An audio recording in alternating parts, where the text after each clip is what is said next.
scroll down about, I don't know, probably like a month worth of scrolling. And in a month, the dude had never posted anybody else's thing, nothing for anyone, crowdfunding or anything else, nothing of service to anyone else. Everything on his page is just him. So like, who wants to support that? But if you look at my page, you're going to see something for at least one other person almost every day. Like if I'm right in the middle of a crowdfunder, maybe not, but for the most part though, all the time. So that's what separates me. And I was smart enough to ask for help. I used a crowdfunding consultant, Abel Berry, on both Craving and Hard Place. And, he's very good. He gives you little hacks and tricks. And, I used them all. and we did a crowdfunding masterclass as part of our campaign. So we sell this masterclass for like, I think it's $300 or $299 or something.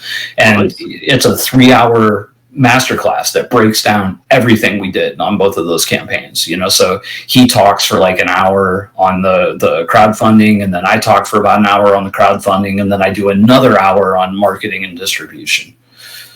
And again, like what I'm saying about service. So I go into my film. I have a filmmaking group that I created off of the YouTube page, and I think I have like 20,000 people in there, and I go in there and I don't allow crowdfunding posts, but I'm like, hey, I'm going to break my own rule. I am doing a crowdfunder, but I have this master class for people that want to learn how to do crowdfunders, and I got like 10 or 15 people from that group, and that's 300 a pop.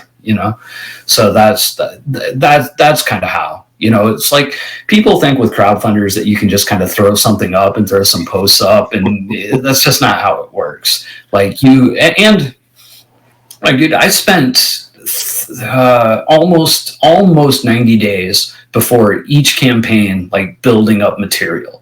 Like building, doing artwork and creating, like pre-creating posts and stuff like that, so that I would have something new to post about that movie every day. Like you see all these cats, they run their campaigns and they just post the same poster over and over. And that is not effective. Like you have to have new stuff to say. And you have to, one of the cool tricks is like, you don't throw all your perks up on day one. You throw up, like 60% of them. And then like on week, at the end of week one, you throw up, say, hey, we got some new perks, and you have something new to post about, and so on and so forth. But I think the big thing is what one mentor told me really early on. This wasn't about crowdfunding, just about like fundraising in general. Like people tend to invest in people more than things.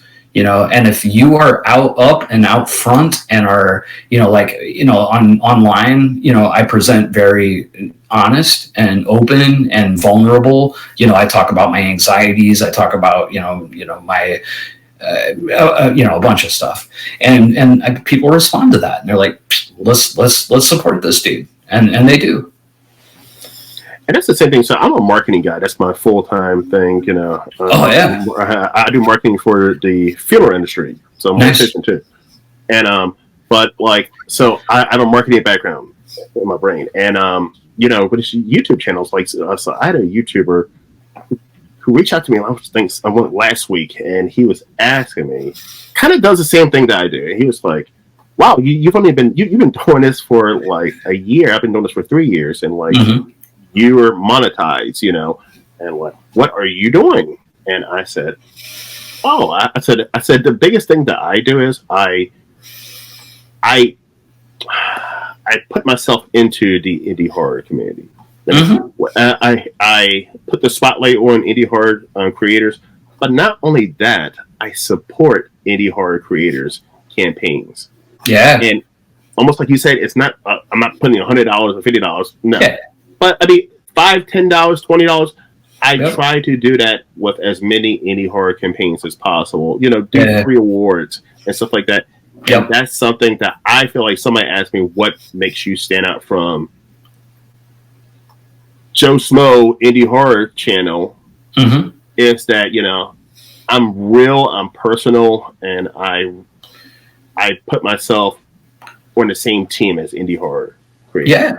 Yeah, absolutely. Yeah, and I would assume too that like you're engaging with the people. You know, so like engagement is like, and it's just social media in general, but like engagement is so important. So like when I launch a crowdfunding campaign, I always start on Fridays, and from Friday to Sunday, I'm like 24/7, man. Like I mean, I sleep a couple hours and I am on those. I have dual monitors, and I have one side open to my email. I have another side open to Facebook. I have another side open to like Instagram or Twitter back in the day, and then I have another tab that is my Indiegogo page, and I am constantly like, oh, somebody just Facebook messaged me about the movie, I gotta thank them. Oh, somebody just commented on my post on Instagram, I gotta thank them. And you have to like boom, boom, boom, boom, and be grateful, and oh, thank you so much, and be genuine, and like that is what people respond to. And I totally think that's what drove my engagement on social media towards the programs. But I'm sitting here talking all about like general social media marketing and that, but a lot of it also comes down to, and nobody wants to hear this because everybody wants to think you can just go out and magically like raise money. But truth is, on every successful Indiegogo or Kickstarter campaign that I know of, that I've seen, like at least at the start, it's direct sales. It's direct sales. So like, on CRAVING, the consultant told me, he's like, look, dude, you have to have we need to get 100 people in here first day. You need to have at least 50 people from yourself that are going to come in on day one and donate something, and then, and I think we ended up with like 200 on day one, but you have to, like when we did a hard place, like we got to, whatever, 120,000, but day one we had almost $20,000, and a lot of that was people that we had reached out to in advance, like somebody that had maybe bought a producer perk on CRAVING, reached out to him a couple days before, hey, I'm getting ready to launch this new campaign, blah blah blah blah, and that momentum is so important. Like the first 2-3 days on a crowdfunding campaign are crucial. If you are not past 30% by like day 3, you're dead. But someone who's an audience, I'm gonna tell you something too. As someone who's not a filmmaker, who's on the other side, when I go to a Indiegogo and I see that it's been up there 30 days and it's at 10%. Yeah. I'm not donating. Like it's just something in my head, and it's as a buyer, because if you're donating, you're a buyer. Yeah. You're like, this is not going to go to where other people are not supporting this, so why am I supporting it? Yeah. I mean, filmmakers think that everybody's going to be like, oh, I want to support the underdog. I mean, I hate to say it, but you know what? Most people fuck the underdog. They want to be a part of the winning team. They want to be a part of the movie that gets finished and has maybe a celebrity or two in it. They want to be a part of that. Nobody. And this is really hard for filmmakers to hear, but you need to hear it. Nobody cares about supporting your dream. Like, what is your project going to do for them? I talked about all this, me being genuine in this and that helping, but also at the end of the day, I give perks that are of, real substantial value to the people. If they're an actor and they're gonna buy a walk-on role or something like that, that's something tangible. If somebody's trying to build up some producer credits and they want some associate or co-producer credits, like that's a tangible thing. The crowdfunding masterclass, that's a tangible thing. Like they are getting something of value from that. Like most people, they really don't care about, a loaded Blu-ray for an indie film from a filmmaker they never heard of that they're going to have to pay $30 or $50 for. They don't care. Yeah. What are you going to do for, I mean, honestly, it sounds bad, but people want to know what you're going to do for them. And they want to be a part of something that they know is going to get finished. And that's the other thing too. I've finished, 25 features as a director. I've produced over 80 films. So, and I say it in my pitch video, I get shit done. and people know that, you know what, even if this one takes a year, it's going to get done. So, and the worst part about it too is like if I'm buying, let's say if I'm the Horror Room is buying, place your business in our movie for $100, right? Mm. I'm going to have that place in a movie that people are actually going to see. Yeah, 100%. Well, I hope that people would see, you know? Yeah. Like, yeah, so I mean, yeah, it sucks, but I mean, it's life. Yeah, man. I mean, you know, for how much we all just, you know, want to be artists and make our thing, like, you know, filmmaking is a business. If you want to make money at it, if you want to do it for a living, it's a business, and you got to treat it that way. You know, I mean, I'm passionate about it. I love it. You know, I do my art. I consider myself to be an artist, but I'm also an entrepreneur and a businessman. And if you can't wrap your head around that part of it, you are not going to make it as an indie filmmaker. And you can't be afraid. You have to be a salesperson. Yep. Yeah. Sales. Yeah. And oh man, so many filmmakers and I was one of them, man. Like I was lucky enough at the beginning of my career, I was getting hired by other people to direct. If it wasn't for that, I probably wouldn't have kept filmmaking, because I didn't want to be a salesman. I want to make movies. I don't want to be a marketer, you know. But, you know, you reach a certain point where, you know, I did these other movies and I started doing my own stuff, and I realized, like, man, if nobody's going to do this for me, like, you either have to have the money to pay someone to do it, or you have to win the lottery and you know, make that movie that just like takes off. And everybody thinks they're going to be the lottery winner because, you know, we all, you know, bought into the, you know, the 90s independent film explosion, the Tarantinos, the Robert Rodriguez, you know, you gotta remember, like, Blair Witch and El Mariachi were like over 30 years ago. You know, like, I'm not saying that, you know, this stuff like doesn't happen, but it doesn't happen like that, and it doesn't happen as often. And even then, like, it wasn't that often. There were just a concentrated few of them in a short period of time that got all this press, you know. But every single one of them, and I'm not taking nothing away from him, man. Tarantino is one of my favorite all-time directors. He's super talented. He's also super fucking lucky. You know, like, it's a combination. Like, he was not preordained to be successful. Just because you make a good movie doesn't mean it's going to do well. Doesn't mean people are going to see it. You know, and in today's world, it's so much harder to get something noticed and seen. You know, and if you don't have, you know, any kind of, you know, marketing ability or the money to pay someone to market, chances are your movie is going to not be seen, and it's going to be on Amazon making pennies. You know. And then they're going to blame Amazon. Well, Amazon doesn't pay no money. It don't matter. Amazon could be paying $100 of you, and you still wouldn't be making money. because I mean, when it comes to indie horror, the two examples that you know are the I want to be like that. They did it, so I can do it. Or the Blair Witch and Terrifier, right?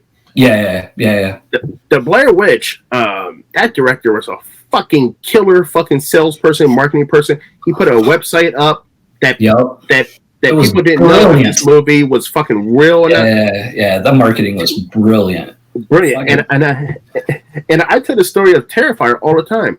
Terrifier, before I even knew what Terrifier was, I was going to horror conventions all throughout the country, and I still do. And I just kept seeing the guys from Terrifier. I'm like, who the fuck is them? Who are they? And who the fuck is Terrifier? Who is this fucking weird clown? And the sixth time of seeing it, I was like, it must be something. It's something. Let me go and buy this fucking Terrifier DVD from them. Right. And they were giving out free posters and pictures on our guys. And like, but guess what? Eventually I bought the fucking DVD. Look, I wasn't a huge fan of the movie.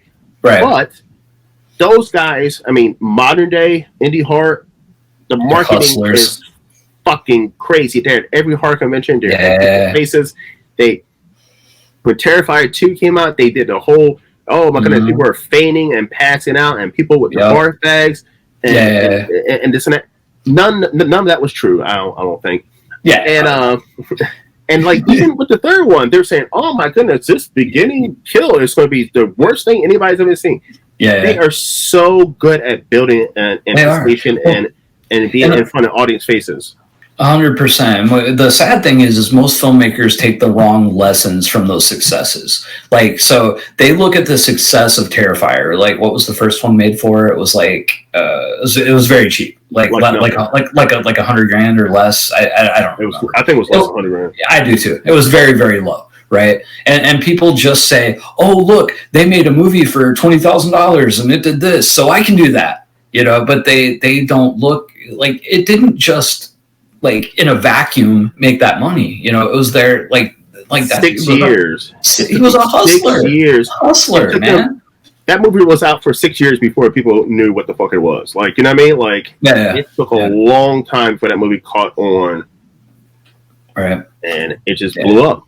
Yeah. Or or people are, talking about Winnie the Pooh, the Blood and Honey one. Yes. I think they made it for like $100K and, it did like a few million at the box office, like crazy. But all filmmakers do is they just look at the numbers. Oh, they made this for that and made that, so I can make this for that and do this. And like, I'll tell you what, I mean, again, the good marketing, they had a great concept. Whether the movie is good or not, I couldn't tell you. But, yeah, that's what I've heard. But at the end of the day, it's what people don't understand is it's still freaking luck. Like, there is still an element of luck in it to get that, for a movie to do that well. Like, Winnie the Pooh won the lottery. It was not preordained to make that money. They got lucky. It was like a perfect storm of things happened. In what, like they say, success is opportunity meets preparation meets opportunity, or something like that. So like they were ready for success, but it wasn't preordained. Like I just made a Hard Place for 150, so they made theirs for 100, so I should make a couple million, right? No, but they were the first one. No.